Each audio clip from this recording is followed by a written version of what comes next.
Why did soccer evolve from kicking a leather ball with feathers in it to the modern soccer we see today?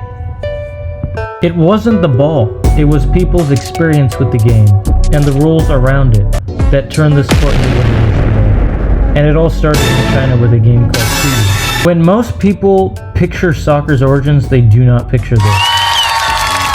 It all started in China when people began playing a ball game where they used their feet to shoot a leather ball stuffed with feathers into a net. And so this net, to describe it, it had a pole on each side about 15 to 30 feet tall, and then in the middle you'd have this strip, it reminds you of a net, and in the middle of this strip it would have a cutout so that there would be players on either side of this net, and the goal was to kick the ball through the little cutout on this net. And so that's how they would play the game. Don't believe me? Here's the FIFA Museum's own website confirming it. And as we can see, it's confirmed that the players would play with that net and that they used that kind of a ball. Now, one thing that most people don't talk about, but what I'm definitely going to discuss here is why in the first place did Cuju go away? Or, why didn't it continue to be a popular sport? And really the answer is because its social role changed. It went from being a widely admired game to something that was seen as less useful and less prestigious. Now fast forward to England during the Industrial Revolution. Cities realized they could actually organize sports and compete against each other.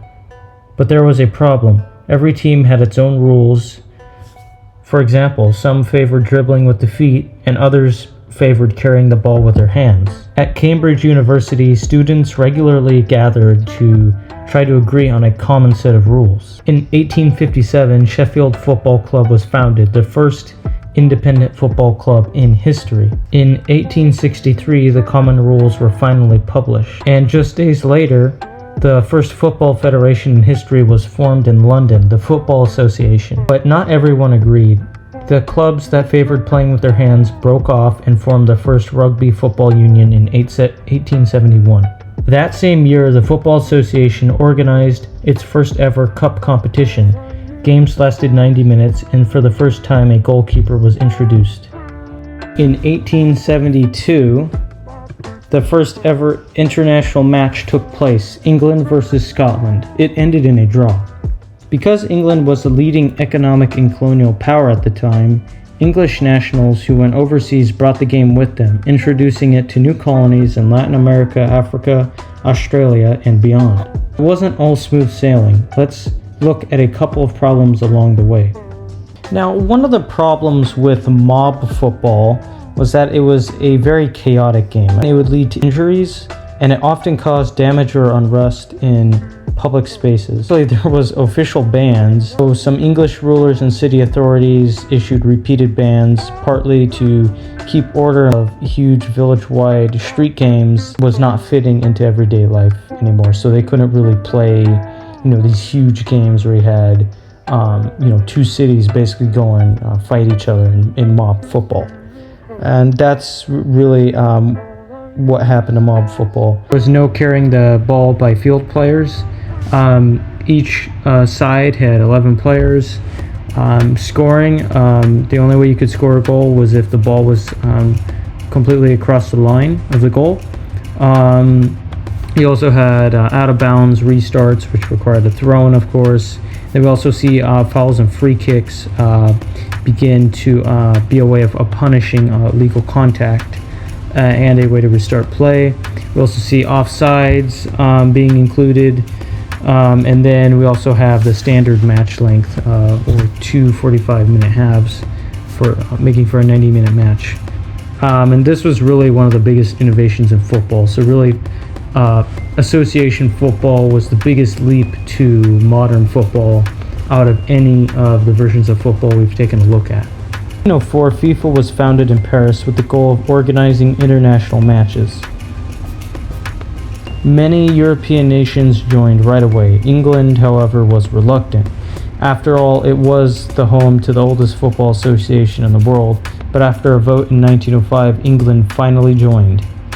At first, FIFA organized international football games to be played at the Olympics, but football became so popular that leagues started turning professionals, and fewer players were eligible to represent their countries at the Olympics, which were reserved for amateurs. That pushed FIFA to create its own tournament, the World Cup.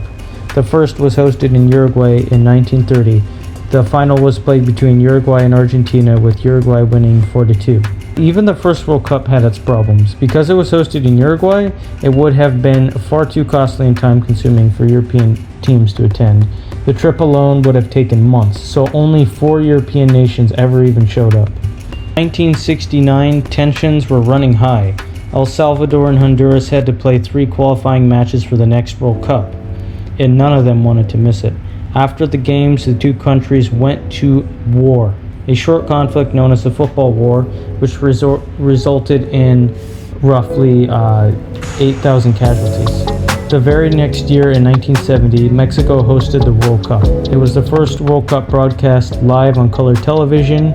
It featured the now iconic Adidas Telstar ball, and it was the first tournament to use yellow and red cards. In the final game, Brazil beat Italy 4-1. The winning team got to keep the original Jules Rimet Cup, with the idea that any nation to win 3 World Cups would keep it permanently.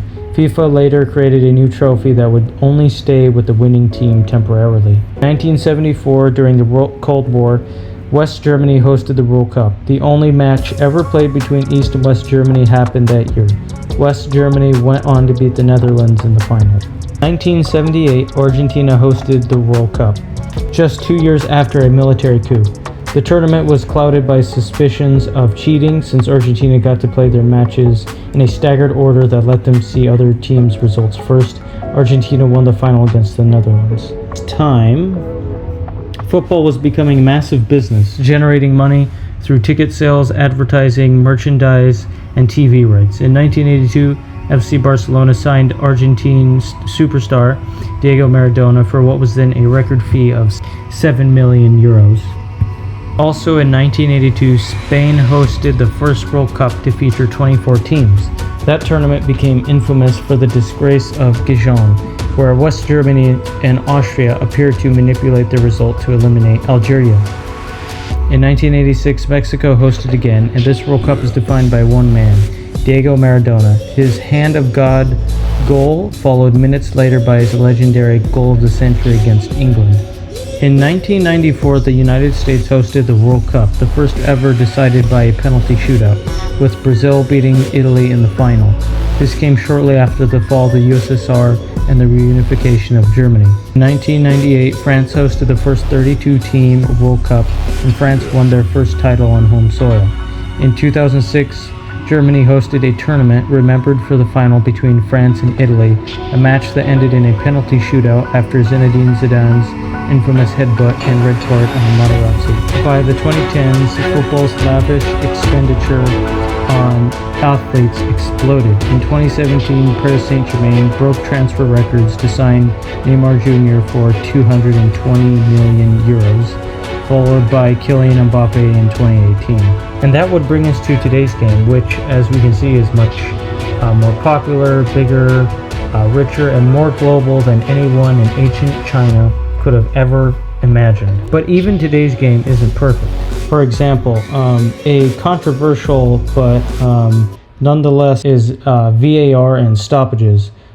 People have noted that review systems and long pauses can make the flow feel broken, even when they are meant to improve fairness. And a lot of people think that, especially in World Cup games, that these VAR checks are just slowing down the game, and that the implementation of water breaks are ruining the game because actually done in real soccer, added to allow for more ads than would otherwise be generated if there weren't any. From a feathered ball kicked through a hoop in ancient China to billion-dollar transfers and global World Cup, soccer's evolution was never really about the ball. It was about the people, the politics, and the rules that shaped it along the way.